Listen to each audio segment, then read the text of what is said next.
Thank you for joining me on a special bonus episode 207 of The Virtual Couch.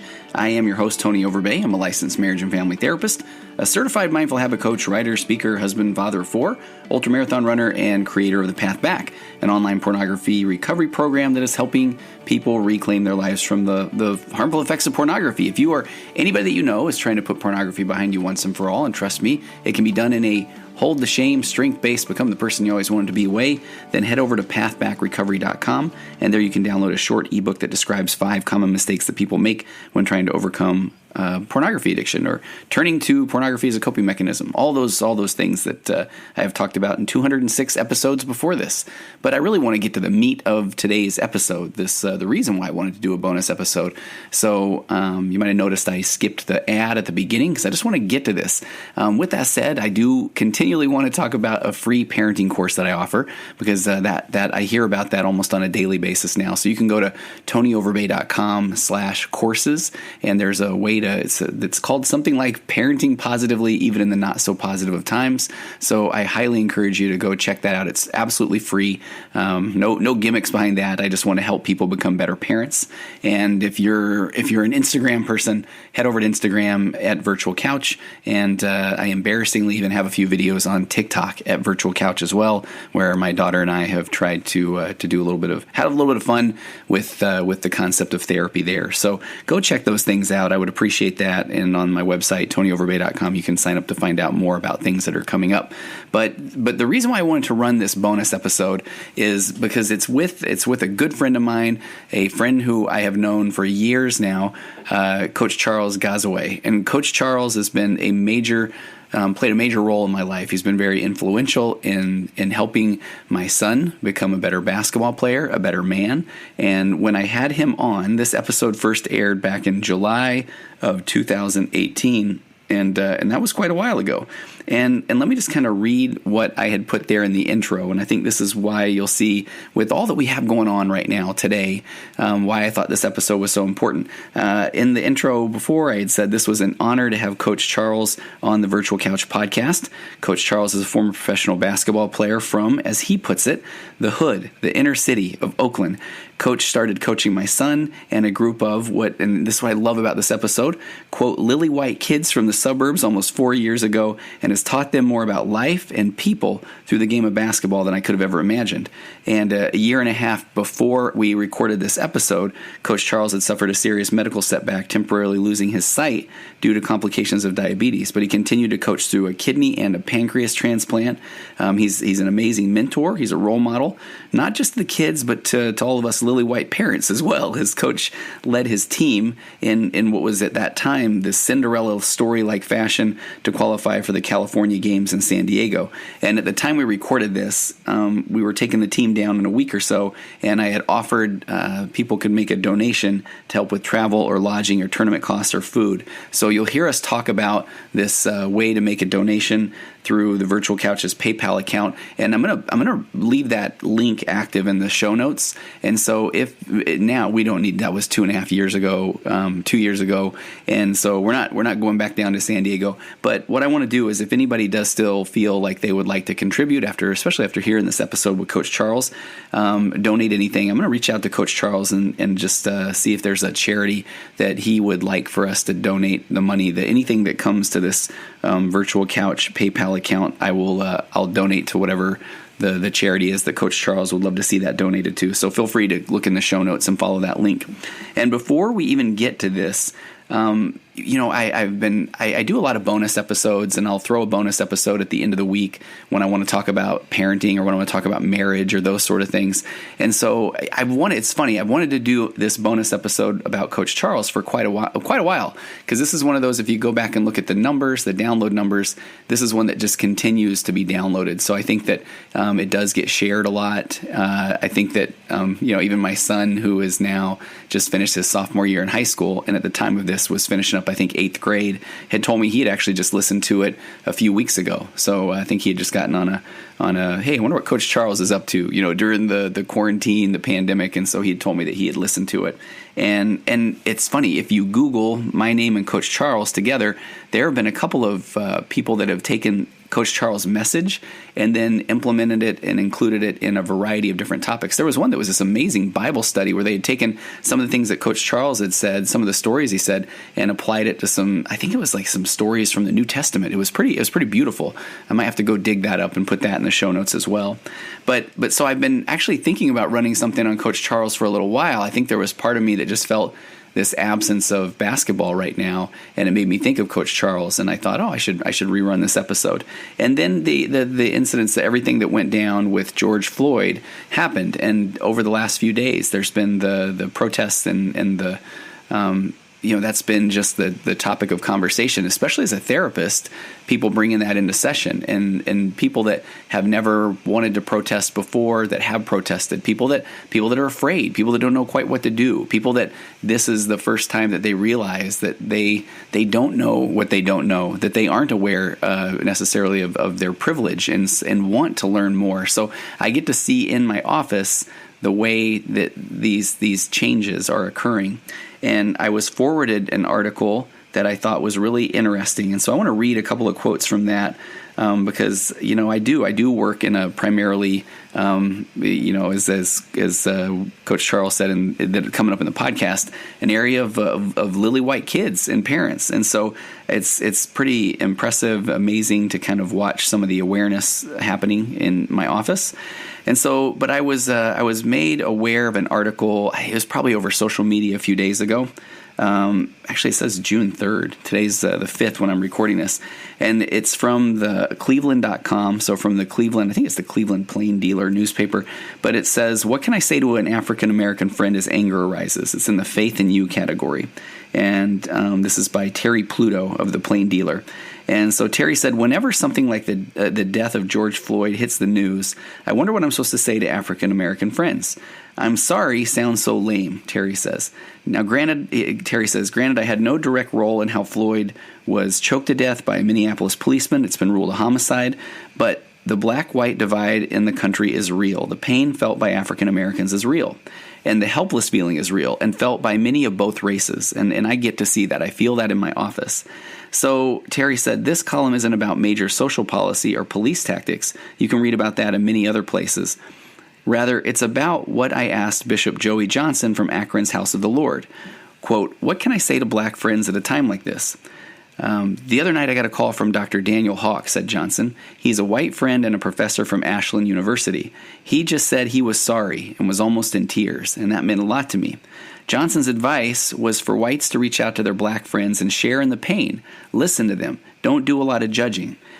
He said this is not a time for people who work together or even grew up together to have a major debate about police policy, the actions of protesters, and other hot point issues.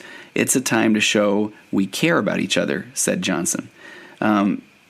Right now, the forces of evil want to divide us, said Anthony Parker, a pastor of Rhema Fellowship Church in Cleveland.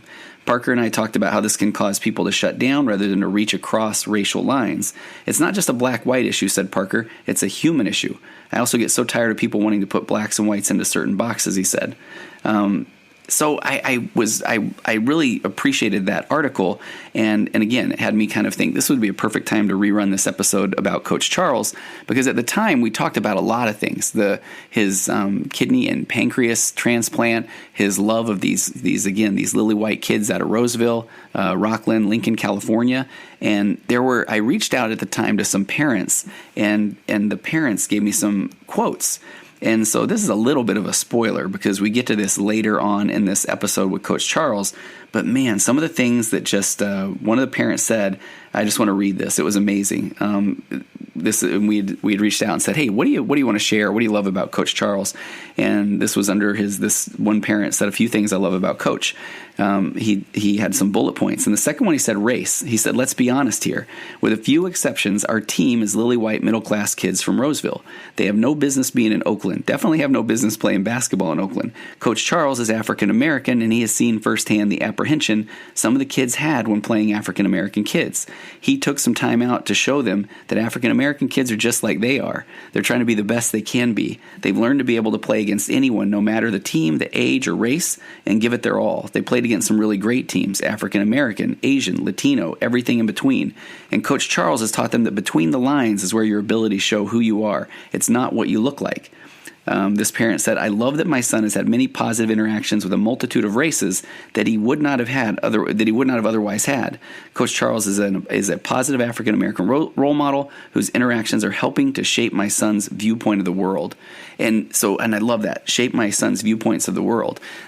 With that said, I thought this was when I was thinking about rerunning this episode a couple nights ago. My son Jake, who is I've talked about him on many podcasts, just as a phenomenal basketball player in the area. It's made all league his freshman and sophomore year. He's got some offers already from some colleges, which it's so exciting. Part of why I really miss basketball right now. But Jake had reached out to me and said, he said, "Hey Dad, can I get some gas money?" And he said, I got to make a bit of a drive. And I said, "Oh yeah, sure. What's going on?" And he said, I'm going to pick up Derek. I'm going to pick up Julian. I'm going to pick up Adam. We're going to go pick up Tay, and they're going to come back here. We're going to go play basketball at the park in Lincoln, and then they're going to spend the night." And I just thought, I love it. And what I loved about this is here's all of this, there's just some racial tension, and there's some people that are really looking for awareness, and all of this is going on. And here's my lily white son who's going to pick up his African American friends Derek and Tay and Julian, and another white friend Adam. And the last thing that they don't care. They don't care what color they are. They don't care. They're going to go get together, and they're going to play basketball, and they're going to hang out at my house. And after the basketball, we went and ran them some drinks and things like that at the park. It was 100 degrees outside. And then we grab a ton of pizza. We come home, and they're playing the Wii. They're playing Wii tennis, talking trash at each other all night. It was some of the funnest things ever. Derek's 6'6". He reaches his hand up talking some trash and hits his hand in our ceiling fan. It was so fun. And then I heard them as I was falling asleep out back in the pool till who knows what hours of the night. And they just had a wonderful time. They slept in the next day. They got up. They're good friends. And that happens because of people like Coach Charles, positive role models that are teaching the kids that, what is race, right? These are all just friends that have common goals, that play basketball together, and they have differences, and they talk about them, and they're friends. And I love that. And that was part of why I really wanted to rerun this episode. So I know this intro went a little bit longer than I had planned on it, but I hope you'll enjoy this episode, episode with Coach Charles. And again, when we talk about a donation, if you want to follow the link, and I'm going to reach out and ask Charles where he'd like any of the proceeds to be donated to. But I appreciate Coach Charles. I appreciate this time, this opportunity to change, this opportunity to, as in the article I read, just to sit back and listen and understand. One more thing. How many one more things am I going to have? On my Virtual Couch Instagram page, just a couple nights ago, when there was, I think it was Tuesday night, and it was kind of the blackout on social media. And I really did just want to say something. I did. And I also didn't want to feel like, I have to say something. But I just had session after session where these topics were being brought up, and all I could think about was the concept of empathy. I mean, I just preach empathy as much as I can. And so here's what I shared. So I just said I preach empathy every chance that I get. And at the core of the teaching of empathy is the fact that nobody truly can understand what someone else is going through, because that is their experience. It doesn't help to tell anybody what they're supposed to think or how they should feel. I always say that no one likes to be should on. I'm humbled by all the events of the past week. I empathize with my brothers and sisters who are in pain, who want change. I want to know more. I want to listen. I want to do better. So I hope that message is one that you're hearing, that you're feeling, and maybe that this is going to lead you to do the same. I want to know more. I want to listen. I want to do better. So with that said, let me bring on my friend, wonderful mentor, Coach Charles.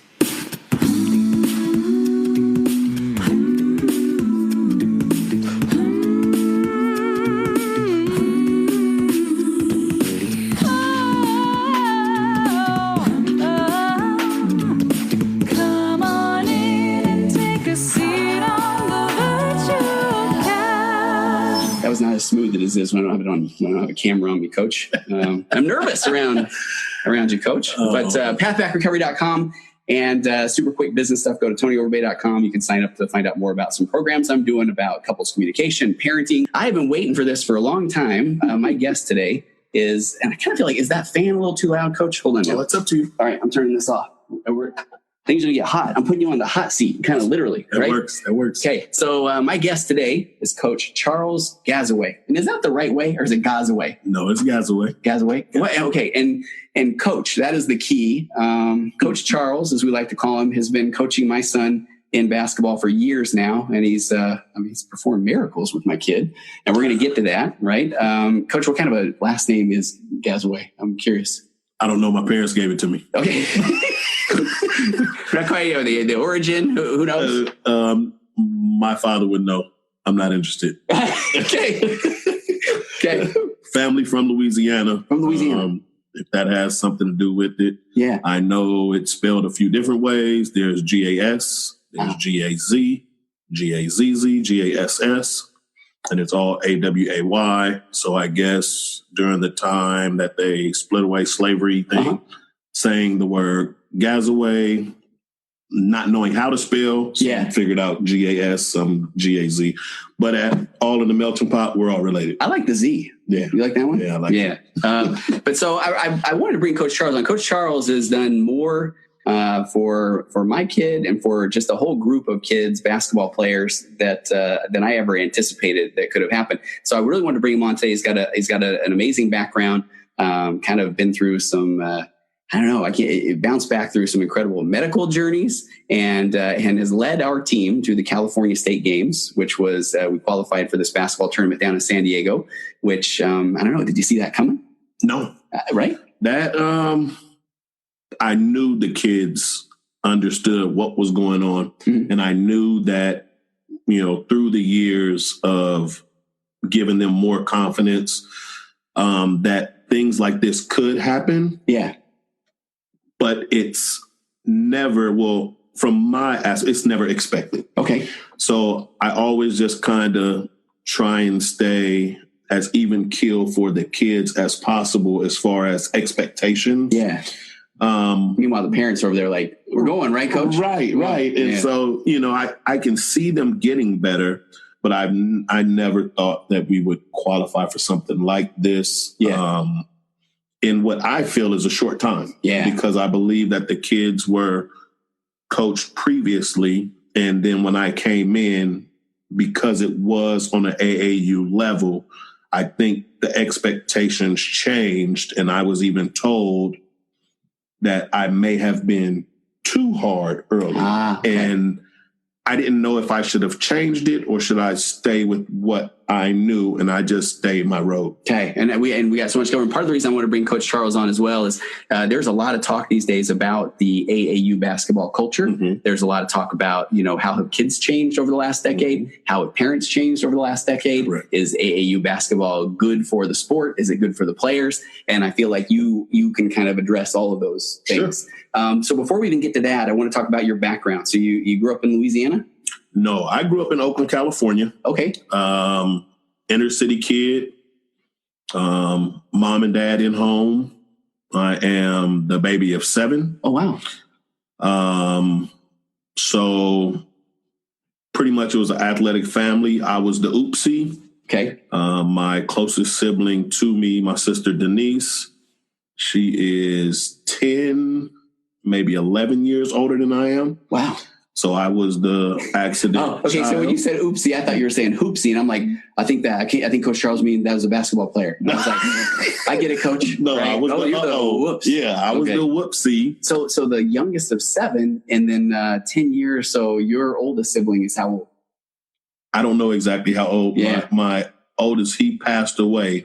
But he's much older than me. I used to call him Papa John. Did you really? Yes. Okay. That was like his name throughout the family, because when my dad would be at work mm-hmm. at night or whatever, my mom would be at work. He was the go-to guy. So he was like the in-house dad that didn't pay anything, but he had the authority to spank you. Okay. And would he? And he would spank you. Okay. I would still tell, but it didn't matter. Okay, it didn't matter. Okay. So growing up in Oakland, say you're an inner city kid, for there'll be people that are listening that are familiar with the area. I mean, where'd you kind of run? What school did you go to? I grew up on 35th and Brookdale. My parents actually still live in the house. Wow. I went to St. Jarlath's School in the Diamond District off of Fruitvale. played basketball since I was in the second grade. And honestly loved it from day one. Lost a lot from the second grade through probably the fourth grade. I think we were averaging out of a 10-game season. We were probably winning 2 games. Okay. In the CYO league. What was your high school career like? High school was great. I went to St. Elizabeth for the 9th grade. Didn't like it. Didn't think I was getting the notoriety that I felt that I deserved. I left to go stay in Los Angeles. I went to Verbum Day High School. I went there for 2 years. Was that to play basketball? To play basketball and football. Wow. Okay. And I convinced my parents that if I went there, that I would get a scholarship to go play basketball. Okay. It worked out. I signed my letter of intent to go to Louisiana State University as a 11th grader going into my 12th grade year. Oh, wow. I had told my mom and dad prior to leaving, if I didn't sign a letter of intent to go to a school by the 11th grade, then I would still come back home and graduate from the high school that all my brothers and sisters graduated from, regardless. Okay. Yeah. So luckily I did. Yeah. Went back to Oakland, graduated from John C. Fremont, and then I went to LSU. Wow. So then were you pretty heavily recruited? I don't know if it was heavily recruited, probably 35 to 40 letters. Okay. Come from somebody who has none. I mean, that feels pretty heavily recruited in my book. Yeah. I mean, well, there's guys out there that had letters on letters. So, did they? Yeah. Okay. So, I mean, I had 30 or 40. I had the good schools, that I wanted to go to, the Georgetown and things of that nature. Wow. But at that time, Georgetown was a basketball powerhouse. And I didn't know if I was prepared for that yet. Okay. And I wanted to play football as well. Oh, wow. So I chose LSU because at that time, Shaq and Chris Jackson, now Mahmoud Abdul-Rauf, were leaving. Okay. Only one was there was Stanley. So Stanley Roberts was still there on campus. I figured that I can go in and play there. But they also had a lower budget football team, and they would allow me to take on that as well. Okay. So I was able to play both, and that's what made my final decision to go to LSU. Man, see, I could do a whole podcast on it. I didn't think about like your high school career. And I mean, if you had to kind of talk a little bit about what do you feel like was the key to you getting those offers? I mean, were you a big discipline guy, hard work guy? Were you putting up numbers? Were you flashy? What was that like? Actually, I was a team guy. Okay. If you look at Jason Kidd in high school, now Jason put up huge numbers as far as points, rebounds, and assists.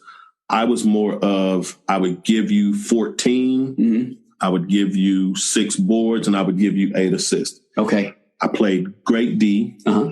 I always made the basketball play. Okay. So there was never, I got to get mine. Me taking that bad shot. I was always like, well, this isn't me. Let me move the ball and see if I can get something better. Man, that's we're going to call that foreshadowing. Can we get to the AAU debate a little bit later on? I mean, so that makes more sense. You're kind of coming from this team first mentality. Correct. So you get to LSU, and what was that? Let me ask you. So if you ask a kid these days, and I still remember my son, this was years ago, where all right, what do you want to do when you grow up? And it was either work at In-N-Out or work in or play in the NBA. I mean, I think the In-N-Out part is gone. It's just the NBA part. I mean, so did you grow up saying I want to play professional basketball, football? I wanted to play professional basketball. Okay. What were your parents' reactions to that? You're not going to make it. Okay, they did. Yeah. Okay. You're not going to make it. But they also had the mentality of, but there is a possibility. To me and my parents, basketball is your lottery ticket. What are you going to fall back on? My parents bought lottery tickets every week. Okay. They never hit 50 million. Yeah. But they always went to work. Okay. So their background was going to work every day, having that extra $7 or $8 to play the lottery on Wednesday and the lottery on Friday night for Saturday's numbers. Yeah. So they always instilled that you can play basketball, you can play football, you can dream big and hope to make the NBA. Yeah. Make sure you get a foundation. Okay. I like that. I mean, from a therapist background, I get people that just want to go ahead and crush that dream. Right. Do you want to do the numbers, the percentage of people that do, and I feel like that. Kind of now we're off with a kid feeling like their parents don't support them. Correct. But then I also know, we'll maybe get to this later too, there's also that you are going to play in the NBA and you don't need to do anything else, and right, and kind of go overboard, right? Right. Do you see that? Exactly. And there is a happy medium. Okay. And as a parent as well, you always want to support the kid in their dream, but you also want to have them have a dose of reality as well. Okay. I like that. So then you get to LSU and you're, what was that experience like? Was college basketball everything you wanted it to be? It was hard. Was it? It was hard. I mean, and it's funny how, you hear the cliche, it's fast. Mm-hmm. It's fast. Okay. You always say, I love how you say the older the kids get, the game gets faster. Yes. But then the more they work on fundamentals and teamwork, and then they can slow the game down. Exactly. Right? Yeah. And even with our kids that I coach now at Hot Shots Elite, I tell them, if we're the most athletic team mm-hmm. and we're just superior, we're going to run them out the gym. If we have an idea that they may be more athletic than we are, we'll play BYU basketball. Yeah. We will Princeton, back cut, whatever we have to do to stay within the game. We will completely slow the pace down. And to me, it's the same thing in life. Yeah. As long as you have that lottery ticket, you can play it, but make sure that your fundamentals are all together so that you have something to fall back on just in case it's a rough day. Okay. And so, man, there's a part of me that wants to jump around a little bit, because if there are people that, I could listen to the stories about you played overseas and the college ball, and I could hear that stuff all day. Right. But I also maybe we'll kind of tease a little bit of some of the deeper topics that we want to get to too. You kind of mentioned the teams that you coach. Talk a little bit about the team. You came and coached this program called Hot Shots Elite. Correct. We're up in Northern California, and maybe here's the first plug of, I wanted to bring Coach Charles on because I think he's going to talk a lot about just how to motivate kids. And again, we're going to kind of talk a little bit about the whole AAU culture in basketball. But we're also going to a tournament, and Coach Charles has done some amazing things with a group of kids who, he didn't recruit. He didn't just grab kids to make an all-star team. He took a bunch of kids and kind of taught them the right way. And so I have a link on the show notes for the site where you can donate, because we got some kids that maybe need a little help getting down there in San Diego for the California games. Yes. And it was something that I don't know if we even expected, like you said, to get down there. No. So there's some cost involved. Yes. Yeah. So if you're motivated by Coach Charles, and if you're not, I don't know how you can't be, then hit the link in the show notes and maybe throw us a couple bucks, and we'll get Coach Charles a nice steak dinner down there. Right? Sure. Yeah. All right. So talk about your team. How'd that come about? Wow. So first of all, it's a weird situation. They had built a new Dave & Buster's in the Roseville area at the time. Uh-huh. I had gone to that Dave & Buster's, and I wanted to watch my cousin at the time, who was at Duke playing basketball. Oh. So I wanted to go watch her game. It wasn't on regular TV, and I figured Dave & Buster's was kind of like the sports bar thing. Maybe they would have it. And I ran into a guy across the bar or area where you're watching the games at, called Coach Chris. And I've never heard the story. I haven't saw Coach Chris since Coach Chris was maybe 15 or 16 years old, when I was coming back home from college and overseas and playing basketball at the park. Mm. And he yells across the bar, "I know you." Yeah. And I'm thinking, I just moved to Sacramento, never been to Roseville. I've been here for about 8 months. You don't know me. Yeah. He comes across, he introduces himself, and sure enough, he was the kid from Union City that I knew from years back. Wow. Okay. And he told me about a gym. He was coaching his daughter. Mm-hmm. I don't want to coach. I don't want to coach kids at all. You didn't, or Coach Chris? I didn't. You didn't. Okay. I didn't want to coach kids at all. I wanted to have nothing to do with it. How come?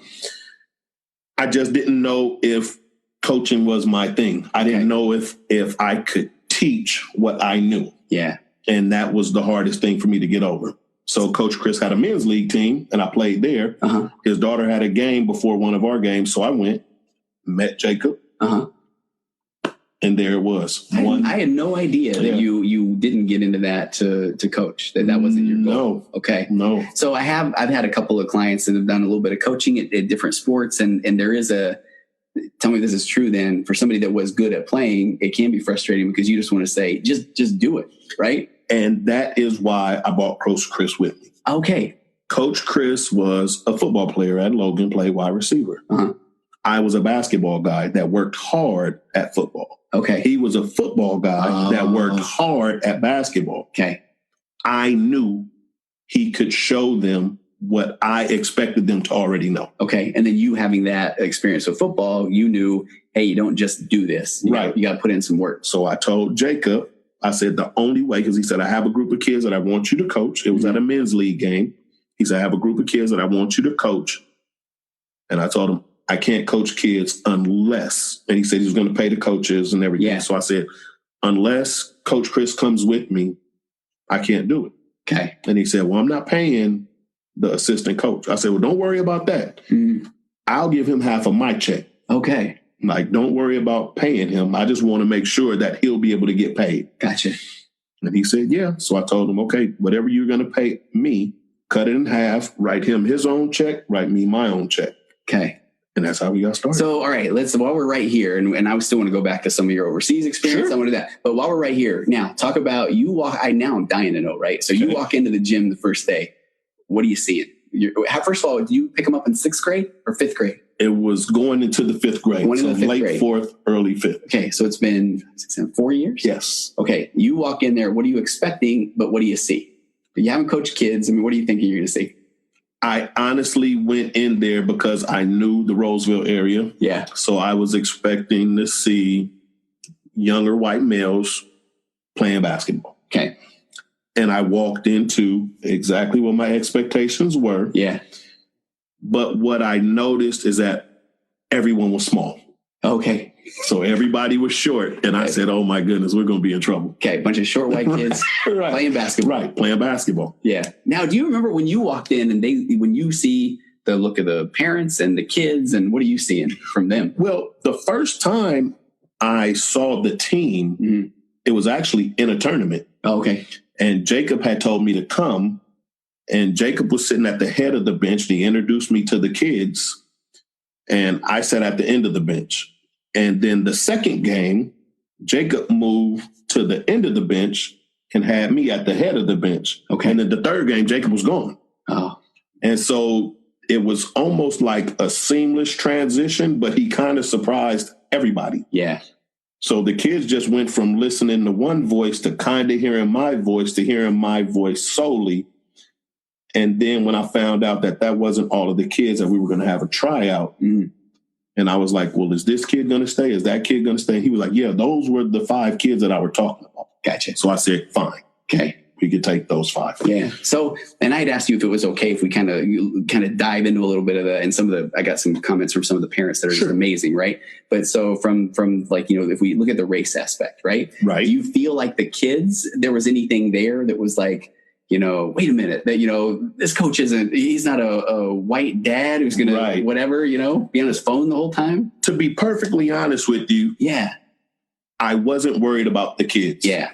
I was more worried about being accepted by the parents. Okay. And that's why I was curious, right? Yeah. So at that point, the kids don't even know. Right. I mean, it really is. I know you hear the cliches, but they don't know. No. Right? Not those kids. Yeah. And so I was more worried about the parents accepting me coming from Jacob and, with the religion ties. Yeah. And so I was kind of worried about that whole aspect of it. But I couldn't have asked for anything better than what I've walked into. Hopefully Jacob won't listen to this, but so all we saw was like, okay, hey, we get a coach's, I'm joking, I would say played basketball, not Jacob, right? You didn't want a soccer guy anymore. No. Yeah, we'd heard enough soccer stories. Right. Love you, Jacob. Right. So then you come in. All right. So that's pretty fascinating, though. That is. So, all right. Now let's, man, see, I'm wanting to just jump ahead, because I want to go back, and maybe this is okay. It's my podcast, right? We'll do whatever we want, right? Hey, so I did ask for, right, exactly. I did ask for some of the feedback from some of the parents, and there's one that I sent Coach today because it kind of, I don't know, it just really touched me, blew my mind. And I thought it was amazing because kind of where we're starting with when I'm saying, okay, this race component, right? Correct. So one of the parents said, let's be honest here, with a few exceptions, our team is lily white, middle-class kids from Roseville. Facts. He nailed it, right? He says they have no business being in Oakland, definitely no business playing basketball in Oakland. Coach Charles is African-American, and he has seen firsthand the apprehension some of the kids had when playing African-American kids. He took some time out to show them that, and this is why I love this, that African-American kids are just like they are, that they're trying to be the best they can be. They've learned to be able to play against anybody, no matter the team, age, or race, and they give it their all. They played great against some really great teams, African-American, Asian, Latino, and everything in between. Coaches taught them that between the lines is where your abilities show who you are and not what you look like. He says, I love that my son has had many positive interactions with a multitude of races that he may not have otherwise had. Coach Charles is a positive African-American role model whose interactions are helping shape my son's viewpoint of the world. Wow. Right? That's different. I mean, what is that? I don't know. When you're reading that, what are you feeling? What are you thinking? I'm going to look into the camera and I'm going to look at what we're being seen on to make sure that he's talking about me. Yeah. Okay. That's not what I'm trying to do. See, and that's what I love. And we were talking a little bit off the camera where, and I kind of throw it out this, as I'm setting up, the lights and all this stuff. And I'm like, Coach, this podcast is getting tens of thousands of downloads. And I keep waiting for somebody to open the door and say, hey, you don't know what you're doing. Right. So we need to take that equipment. In my world, it's called imposter syndrome. Right. I mean, and so I was surprised to hear that you kind of say that you feel exactly the same way. Wow. Okay. Yeah. So when you hear that, and I echo that, I mean, you've done more for my kid and kind of shaping his view of the world. Right. And so that's the part where you're like, I thought I was just coaching basketball. Yeah, and that's all. Yeah. And granted, I do tell the kids, as well as a coach, I am there to teach them a few life's lessons. Mm-hmm. It might not be the way you would hear it at home. Yeah. But the lesson still is the same. And I got to say what we talked about before is that, and quite frankly, a 14-year-old boy doesn't want to hear it at home. Right? I mean, True. They're listening to you. If I'm telling them that, they're like, you don't get it, Dad. Right. Right. And I try to do it in a language that you wouldn't hear it at home. Yeah. Not necessarily foul, mm-hmm. but fun, more hip hop, more cool, and so I try to do it to them that way, and that might be why they'll listen to me a little more. Yeah. But I really think it's the basketball thing that has them kind of hooked. Okay. And I love that too, because I've had people before tell me that, there's certain people that think that there's, sports are not good or they are too competitive or they teach. But that right there kind of says to me that it's a little bit bigger than just playing basketball. Yeah. You got to teach the life's lessons too. Yeah. So, and also you have had our kids go get checked up on grades. You told them they won't play if they get, below a 2.0, I think it is, if they miss classes. Sure. And I think sometimes they're like, wait a minute, what is he doing? This is AAU ball, right? Right. It is. Yeah. Which I love. So let's kind of talk a little bit there. For anybody who doesn't know, AAU ball, was that around when you were young? Yes. Okay. What did it look like back then? It was intense, not by far, not as huge. Okay. It was still the elite of the elite. Okay. Instead of having 2 or 3 kids from a high school team, you would probably have like 1 kid from this high school, 1 kid from that high school. You would have like 7 or 8 players. Uh-huh. It was intense basketball. Okay. It's the same level where you're going to play the best of the best in your area. Uh-huh. Just wasn't this many teams, and it wasn't as many facilities. Okay. I would say available. Now there's a tournament every weekend. Right. Yeah. There's a bunch of teams. And I think what that has led to is, and I couldn't wait to put this part out there. We have never had a time where some kid's running up to the bench before a game and you're handing him a uniform and shaking his hand saying, what's your name? No. And I feel like that's kind of why some of the AAU has got a little bit of a bad name because, we play these teams where they've never played together. Yeah. They're working on plays as they're warming up. Yeah. Hey, you're supposed to be here. You got to go there. Yeah. Because their goal is what? Their only goal is win. That's it. Yeah. Give me the best athletes. To me, and I shouldn't say it as an AAU coach. Yeah. But AAU basketball is give me the best athletes in my area, regardless to what, and let's just go and run and gun. And if we get more possessions, we win. Okay. And then it's like, to what point, right? The kids get a trophy. The coach says he's good. I mean, my kid doesn't even, we got trophies in the floorboard of my car, right? I mean, that's why I appreciate that we want to get a little more out of this. Right. And that's why I take my time to go out and watch a kid play their middle school game. Yeah. To watch a kid go to their high school and watch their high school game. Because at the end of the day, as a coach, I'm learning. Mm-hmm. And there might be something that a kid can do that I see him doing for another coach that I can implement as well in our game plan. Okay.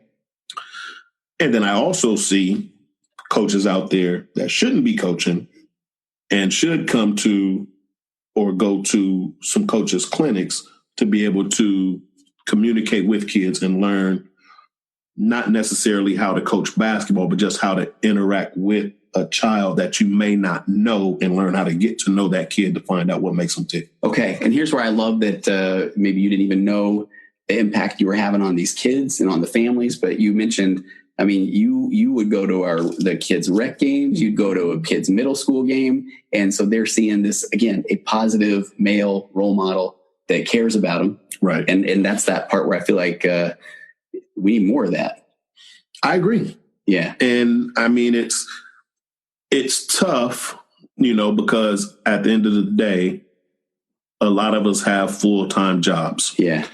But I feel like my father, my coaches, Coach Quick, Steve, all of those guys, they had full-time jobs when I was growing up, when I was these kids' ages. And they figured out a way to make work and basketball go together to benefit me. Okay. So I feel like it's my duty to make work and basketball benefit for these kids, even if it's take a half day of vacation. Okay. Man. To go watch a kid play 6 minutes of a game. Yeah. And they notice. They'll see you there. Yeah. And it makes a difference. Yeah. So how hard, or has it been hard at all to not go that all-star team route or that recruiting route, or, we need to get that big kid, or, has that been difficult? It's always hard, but I've never been one to back down from a challenge either. Yeah. And so I absolutely get a kick out of, per se, this weekend. 6 kids on the roster. Guys are out on vacation. One guy gets his lip messed up. One guy has a bad back. We end with 5. We go 2-1. We lost one game by 3 points. Dang. To me, that's a championship. Yeah. Medal, no medal, name on the board, lights or whatever. The best basketball I've ever seen guys play. Wow. Every minute, every second, 5 kids against 9 guys. One of the teams that we beat at the end, the very last team, they won the Yellow Jackets tournament like 3 or 4 months ago that they won. So they're quality teams. Yeah. And these kids beat them. Yeah. So, and one of the things I look forward to after every game, by the way, is I tell my wife all the time, I'm like, hang on, I got to get over and hear Coach Charles, because this is better than a Disney movie at this point, right? I mean, that's where I'm kind of curious, when you come up with those speeches after games, I mean, where do those come from? My heart. Okay. Nothing's written, and it's basically that whole day, or really that whole basketball week. Wednesday at practice, Monday at rec practice, Friday night rec game, Saturday's tournament, sometimes Saturdays and Sundays tournament. That's that whole week from my heart to those kids. Yeah. Of our performance. Yeah. And that just brings it just seals the deal. Yeah. And if we played great, it's great. And if we played bad, then I let them know, and I take the wins and the losses. Okay. If the kids just played horribly, then I will tell them that you guys played bad and you guys messed this one up. Yeah. But 9 times out of 10, we're in every game. And if they give me everything that they have, I'll take that. Good, right? Yeah. That's all I can ask. A couple of years ago, or when was it? You had a pretty bad health scare. Talk about that. I mean, that's, talk about things kind of getting real. Yeah. Real bad diabetic. Okay. My wife figured it out late one night. I was taking insulin. I've never been a medicine person. And so my body really had bad reactions to the insulin. Okay. So I've passed out from low blood sugar from taking exactly what they tell me to take on my insulin. Okay. I believe the kids were at the gym one night when my sugar dropped down really low and I passed out there at the gym and the rec league came. But anyway, to make a long story short, I was blessed. I was able to get a kidney and a pancreas transplant. And the elite kids got me through it. Well, what was that? I mean, because I remember we would hear little bits of rumors. Coach Charles passed out. Right. He's going to be okay. You know, he might have missed the practice. I mean, were you kind of keeping that under wraps for a bit, or? I just didn't want other people to become worried. Yeah. And then what ends up happening is that people become too involved in, are you supposed to be eating that? Should you be doing this? Yeah. At the end of the day, I'm grown. I'm going to go home. And if I want to eat a piece of candy, I'm going to eat that piece of candy. Yeah. And I don't need somebody else's mom and dad being my mom and dad. I hear it from my mom and dad enough. Yeah. So I didn't want everybody to know it, but it wasn't like I was hiding it. Okay. I mean, if somebody asked, then I would tell them. Yeah. The worst part of everything was when I had lost my vision. Okay. And that's, I think that was a part where I remember hearing, Jake saying things like, I think Coach Chris just pointing Coach in the right direction, and Coach is, Yeah. Was that it? Yeah. What was that? I mean, so when did that happen? Was that while you were waiting for? It was, I don't remember exactly when, but I was on the pancreas and kidney transplant list. Okay. It was right around Thanksgiving. It was a Wednesday because my wife and I had left practice and we went to the Galleria. Okay. So it's around Christmas time where there's extended hours. We went to the Galleria and we're walking around and a black spot came on my eye. And up to that point, what were the symptoms of what you had been going through? Was it fatigue, or was it just? I was tired, but it wasn't really like physical symptoms. It wasn't really bothering me. Okay. But when the black spot came on my eye, I was like, man, I have a spot on my eye. Wow. And then my wife working at Kaiser, being in nursing, she was like, well, maybe it's a floater. Just blink a couple times, it'll go away or whatever. And I blinked, still there. I lift my eye up to the air, still there. I was like, that's not going nowhere. But I was still able to walk around. It didn't completely black out my vision. It was just like an oil spot. Okay. Like if you took some car oil and put it in a cup of water, it would just be that one solid spot. It was like that. And then she said, well, let's just go to the doctor. And being a guy, no, it'll go away. I'm going to sleep on it. Yeah, ignore it. Went to sleep, woke up the next day, still there. No, I'm not going. About 2 days later, I went to sleep and my whole world was clouded. Wow. What was that? I mean, so you wake up, you open your eyes and it was just cloudy, like everything. Wow. The TV, you would just see, semi-black rim and just like a blob of like colors. Wow. So I wasn't completely blind where it was dark. I was blind where all I could see was a mass. Wow.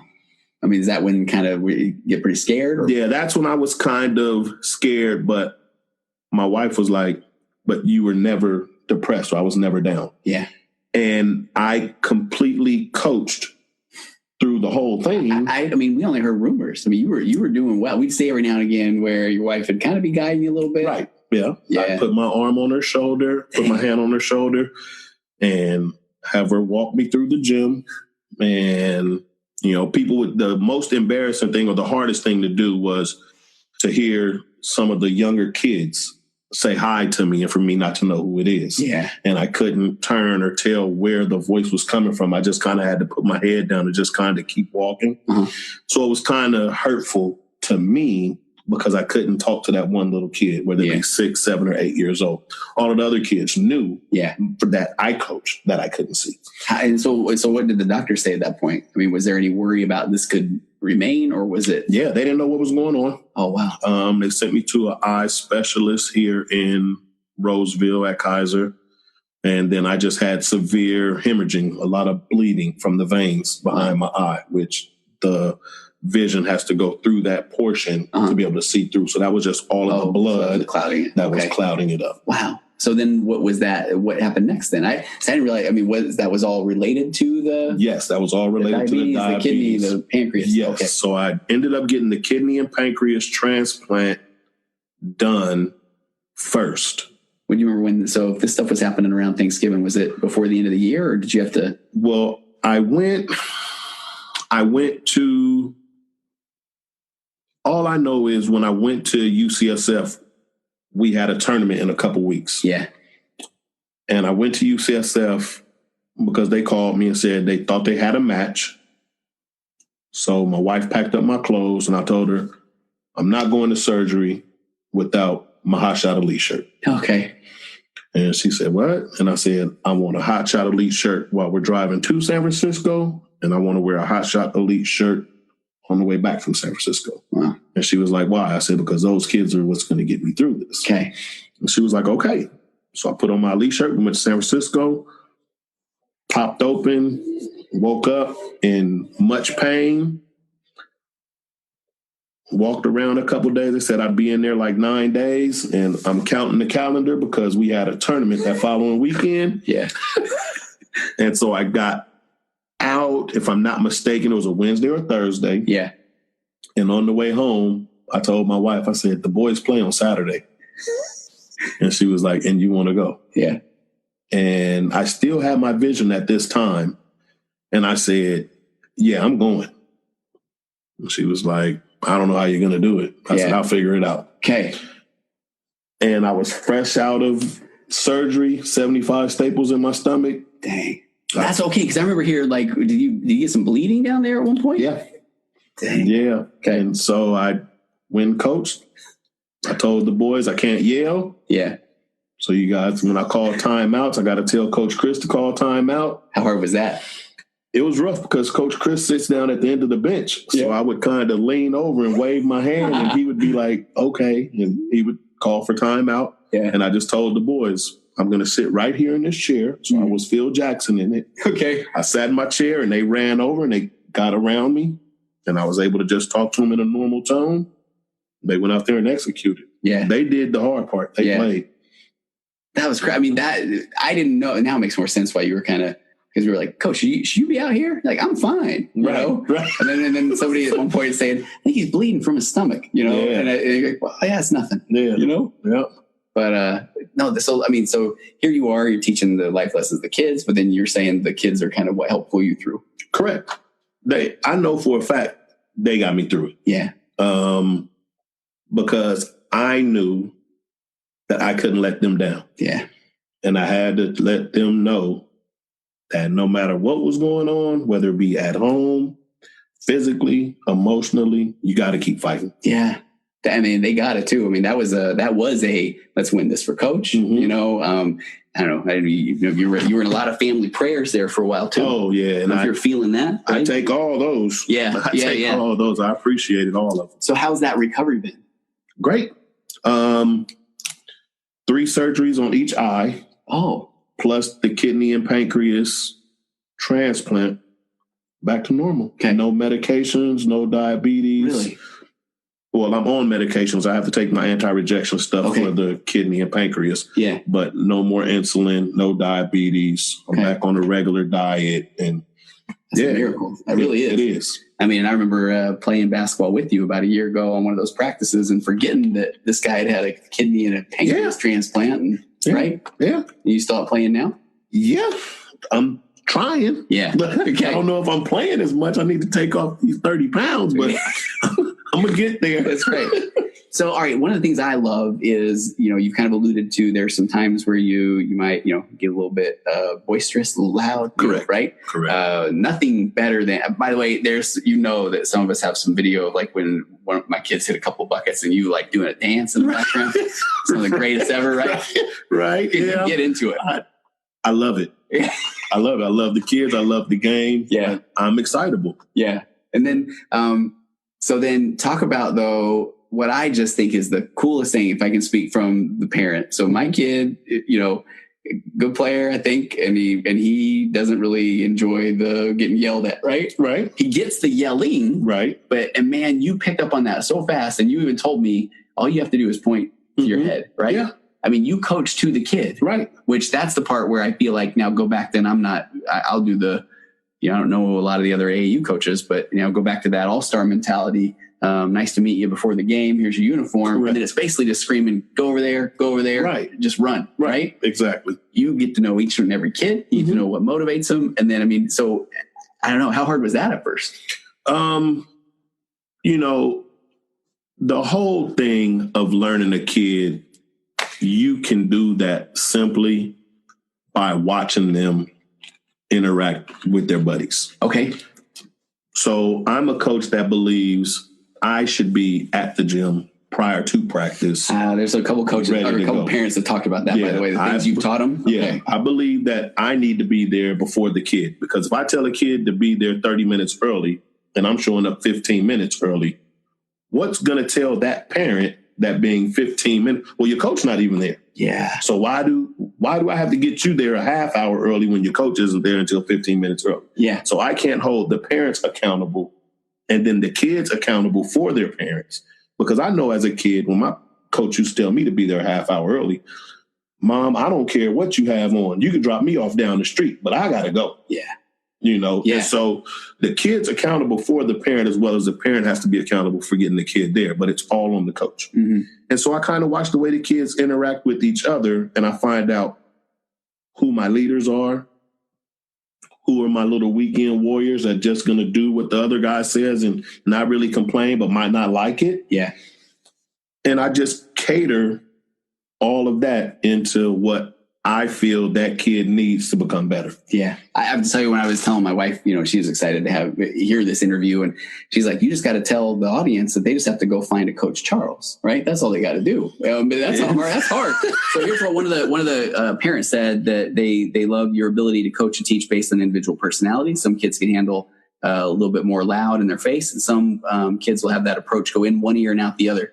And then they talk about their particular kid is the latter. They say he's been a tough nut to crack, even a challenge for coach. But coach has worked with them and found out what works. Their kid's highly intelligent, but underspoken to a flaw. Love the way they put that. Right. Charles has forced them to come out of that shell. He takes minutes away and sends messages in different ways. And it's forced their kid to have to say, hey, what do I need to do here? He doesn't like to show emotion, which is fine. But if that's the case, you better be able to talk to coach and tell him what's on your mind so we can get on the same page. And, and that's the part where I hear that kind of stuff. What you've done with my kid, what you've done here, you've kind of in that, you've got Jake will tell me often about like group chats that are like, you're like just telling them funny jokes, right? Or then other ones, it's like, hey, go watch these clips. Mm-hmm. I didn't even know that was going on, or go look at this player, or watch this, this highlight reel, or whatever. I mean, our group chat has no parents in it for a reason, because it's my time to be a kid. Okay. And I get on that 8th grade going into the 9th grade level with the best of them. You played NBA 2K with them? Right. Why not? I'm not going to get on Fortnite though. I was going to say, my favorite line was like, you were telling they're all playing Fortnite. Yeah. You're like, I'm getting on Fortnite. I'm like, I don't have any wood. Right. Yeah, I don't have no wood. Y'all over there yelling at me like I yell at you in the game. I'm not dealing with that. Coach, go over there. Hurry up. Nah. Shoot him. No, I don't want none of that. I don't want that problem. I love it. Let me ask you, going back to the AAU stuff. I love one of the parents said AAU kids love the star power of the NBA, even though they would be better served to watch a more team-oriented college game. How do you think the rise of Steph Curry and the deep shooting ability has changed the NBA? And I've thought about it, and they go on to say, how has it impacted the youth game? Are kids only interested in having logo depth and shooting from half court to the detriment of the mid-range game, the post game, fundamentals? What are your kind of thoughts going into that from a coach's standpoint? I agree with all of that, because it comes down to everybody does what they see. Mm-hmm. So kind of with the whole thing of you are what you eat. Mm-hmm. If you're eating Steph Curry, you're shooting from 30. Yeah. If you're watching Shaq at 6, you're dunking on people in the post. Yeah. So you are what you eat. The same thing with the Allen Iverson. Yep, you got 30 points, but you took 32 shots. Yeah. In my eyes, it's bad basketball. So the involvement of the game has gone to shooting threes. I am a victim of coaching that as well, but I do it more so as a strategy versus individuals, because we do have a post guy that I love to see work. Yeah. So we get him a bunch of touches. We do have athletic runners that I love to see get out in the open floor. So we do push the tempo, but we have a few great shooters as well.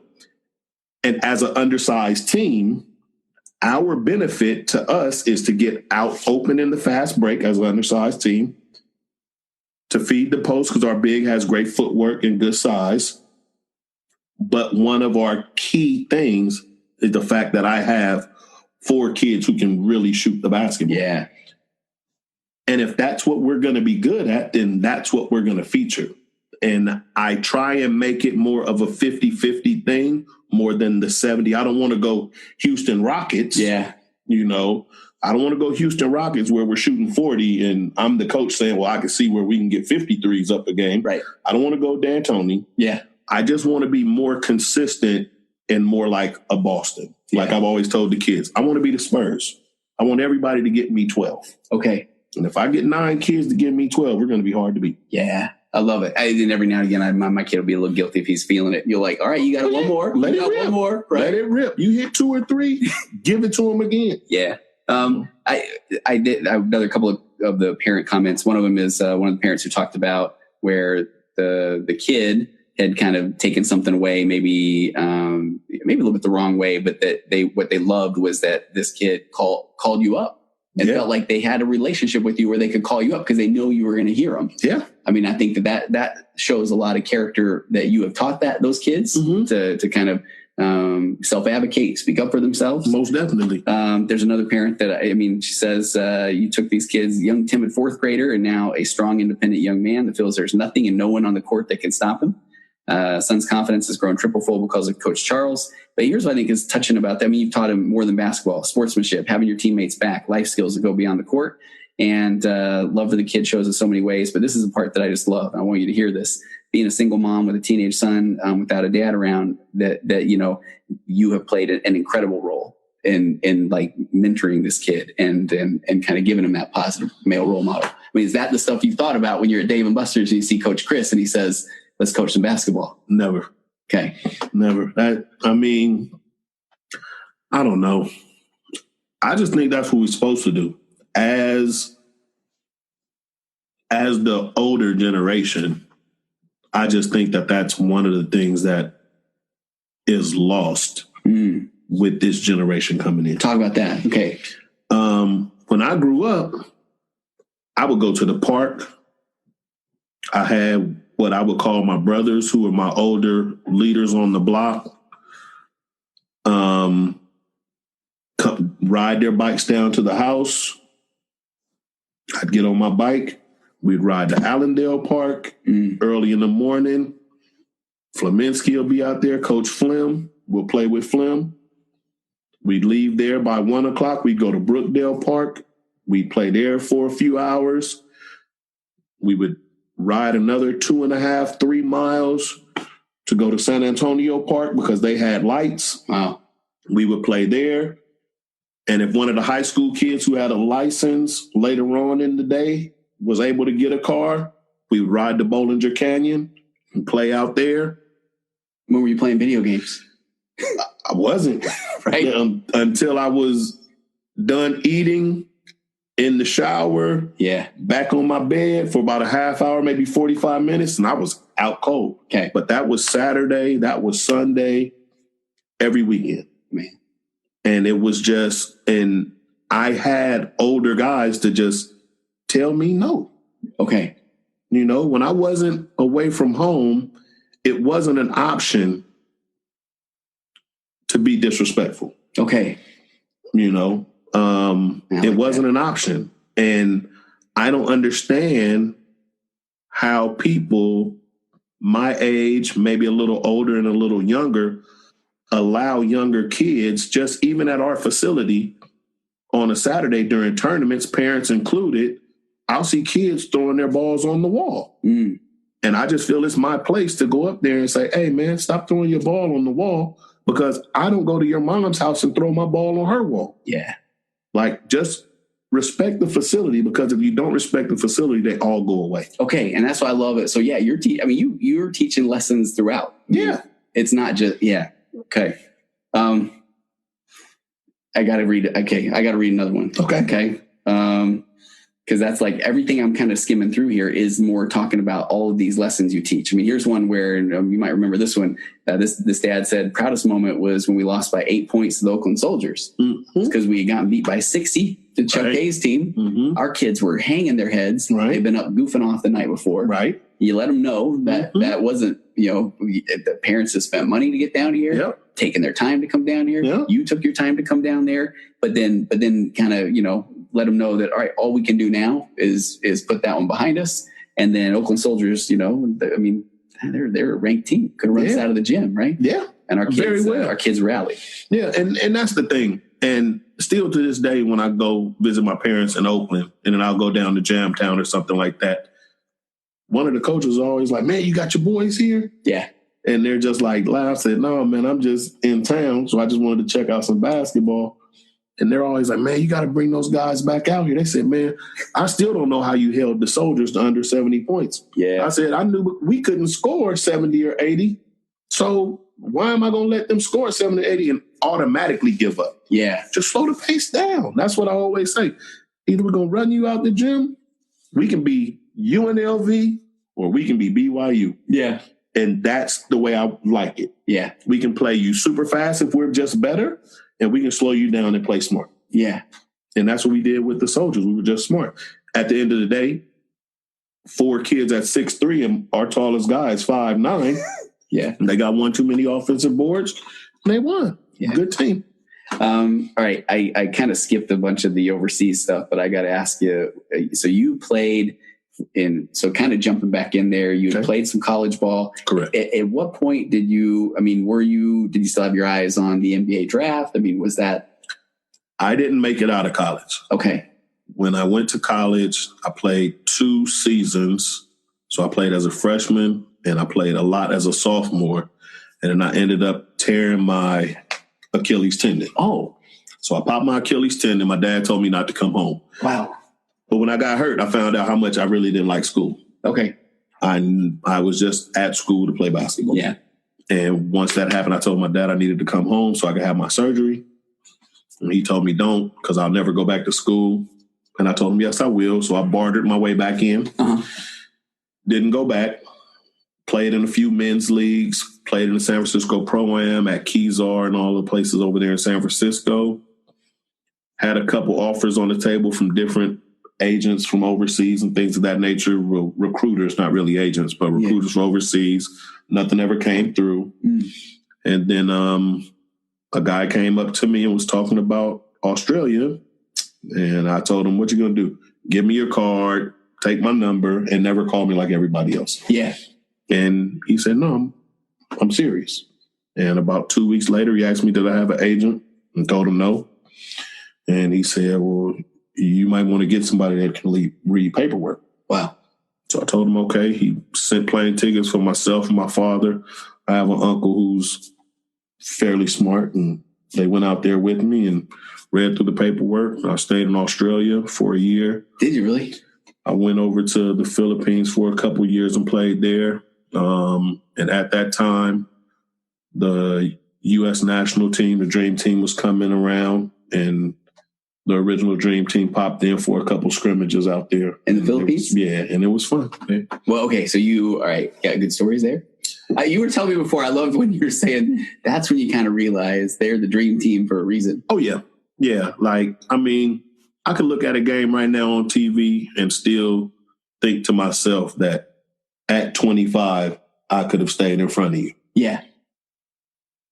And I can always flash back to when I was 24 and I couldn't stay in front of John Stockton. Okay. All right. I grew up a Utah Jazz fan. Right. So, even I was like, I think I could hang with John Stockton, right? No. What were some of the things you remember about, scrimmage in the Dream Team? Precision. Oh. They are, while you're playing checkers, they are legitimately playing chess. Yeah. It's the difference between a bicycle and a car. You might be the nicest bike in the world. You could be Lance Armstrong riding. Yeah. You still will not be the car in the Tour de France. Yeah. Yeah. And that's where we were. Yeah. It was always one pass faster, one hesitation move with a crossover move that was one thought sooner. Everything at that level is just so much faster than you can even imagine. Even going to a game and looking at the game, you can't see the actual speed because the other guy he's going against is that same talent. Gotcha. Yeah. You go out there like you're looking at all of the A pluses versus the A's. But we're talking about the A pluses and the A's against the B. Mm. And it's like, man, like I tell everybody all the time, Kwame Brown can go to the men's league and play in the top division and get 35. Okay. Kwame Brown, former number 1 pick that is considered a bust, right? He is playing in the Big Three right now. Is he? Yeah, he's playing in the Big Three. But he can go at the top men's league anywhere on this planet and go get 35 and dominate. Man. Yeah. Okay. You got to forgive me. I got ADD, right? So my mind just went to, holy cow, what happened yesterday? LeBron goes to the Lakers. Right. What do you think? I like it. Yeah. I mean, you have a guy there that legitimately makes you a playoff team now. Mm. I think LeBron knows something. Okay. I really think Kawhi is going there next year. Okay. I think they're going to wait till next year just because they don't want to have to give up the young talent to get him this year. Uh-huh. And I think Kawhi and LeBron have had their talk, and it's a sworn secret between those two because Magic can't know because that's tampering. Right. I think it's a sworn secret between those two. I really think that's why LeBron signed there. And I think it was out of Paul George and Kawhi. Paul George could have came for free and would have got the max deal. He decided to stay.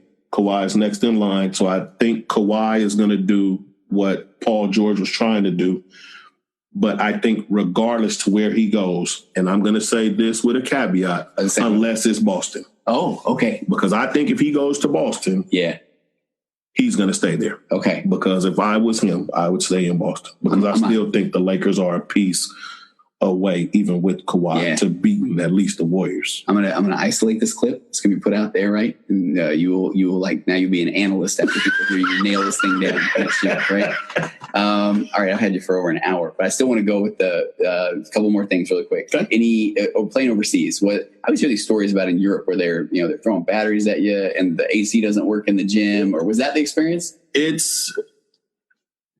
is high class 85% of the time. Okay. When you're in the NBA, you're high class plus some. You're in the Ritz. Mm. For overseas, you're at a really nice hotel. Okay. The fans, yes. And I mean, they have football fans or soccer fans at the basketball game. Okay. You got to enjoy it, though. Yeah. There's nothing more.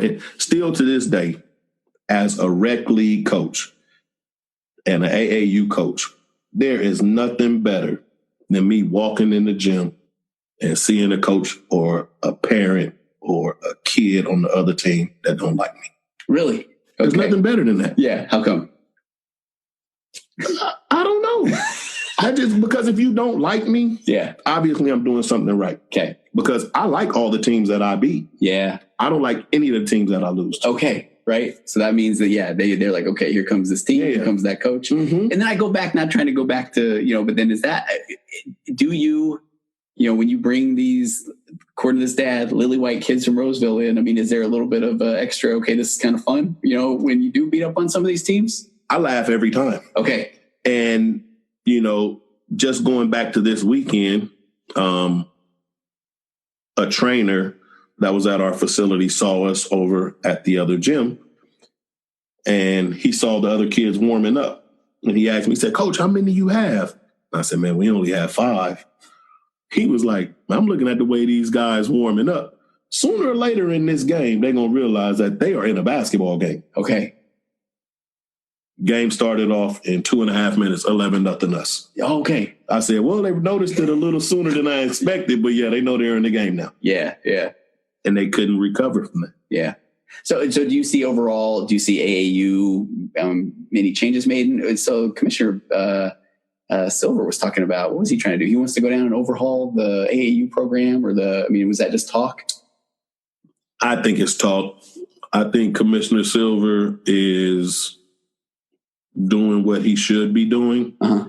If anything, I think these organizations in the AAU, I think the AAU persons' heads should come together and really get something together to stop all of these different holdbacks and these age restrictions that are being done that are making the game unfair, and really get some good coaches in there. Like, my biggest thing about being an AAU coach is I enjoy coaching basketball.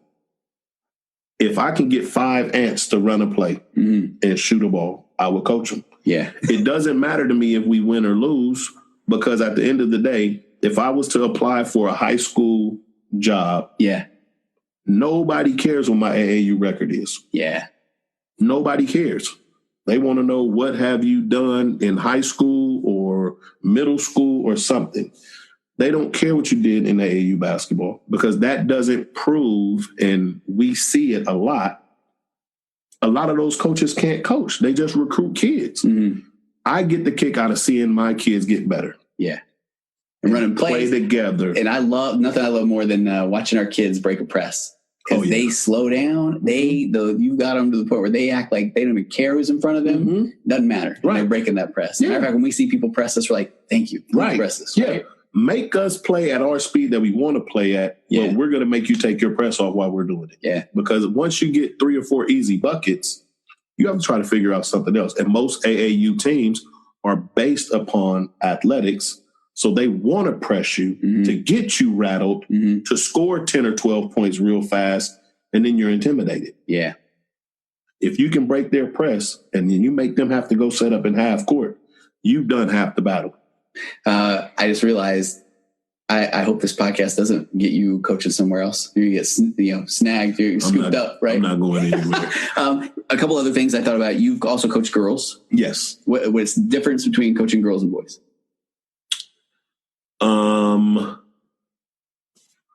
Girls and boys are different because, and this is the 90%ers. Okay. 90% of girls, if you tell them, hey, go stand on the block and wait for the ball to come for you, you could leave and come back tomorrow and she will stand on that block and wait for the ball to come to her. Okay.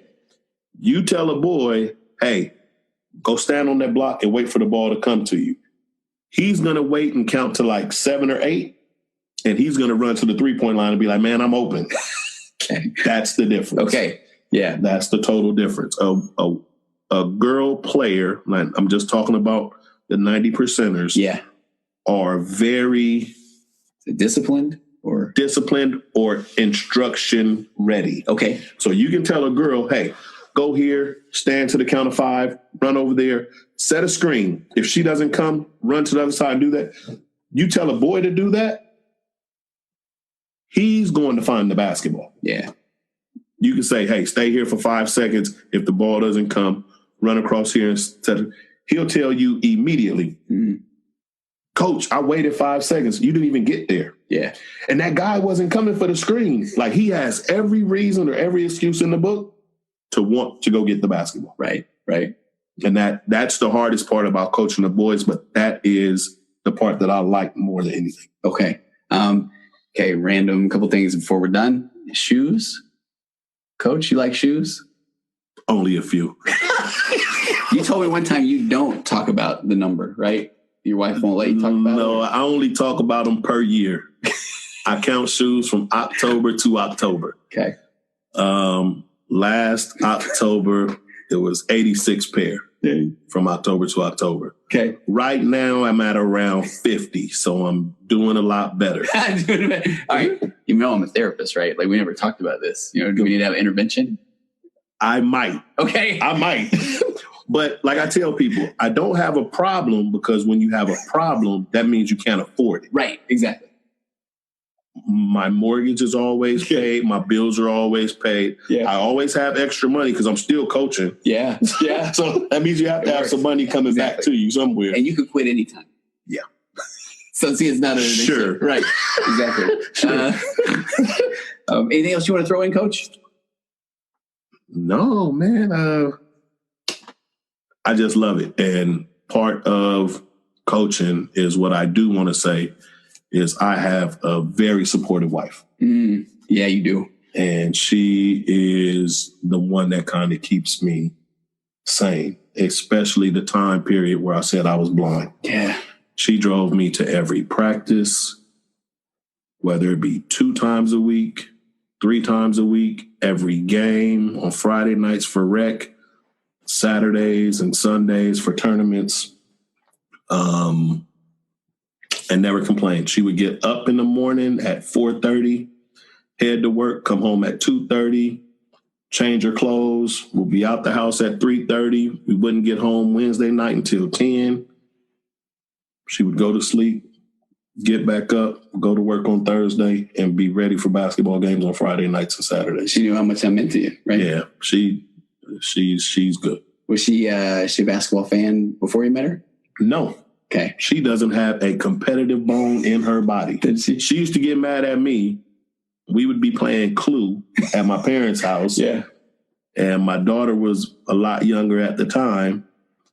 And I would look at kind of where she was marking her page at, and I would kind of try and see if I could mark it in the same spot and try to eliminate that person so I could do something. Yeah. She was like, "You always cheating about something. I don't know why you just can't play like everybody else." I said, "Hey, if you ain't cheating, you ain't trying." Oh, okay. I appreciate you coming on. I appreciate you having me. We're heading to San Diego here in about a week or so. California State Games, qualified, the opening ceremonies. Everybody's excited. If you are interested in helping out, we could use some donations. There'll be a link on the show notes of the podcast. All the proceeds go to help bring kids down there. And I kind of set a steak there, but if it was, it'd be a cheap steak, right? Yeah, small, exactly. Very small, and like a not a nice cut. No. Okay, all right, Coach Charles, what a pleasure. It's I mean, okay, man, it's my podcast. I should say I thought my kid was basically all he was going to do is keep backing up shooting threes until he was like shooting from the other side of the court, right? But man, you have taught that kid how to be tough, how to be disciplined. Okay, I have to tell you what I loved. So it's got to be a little selfish here.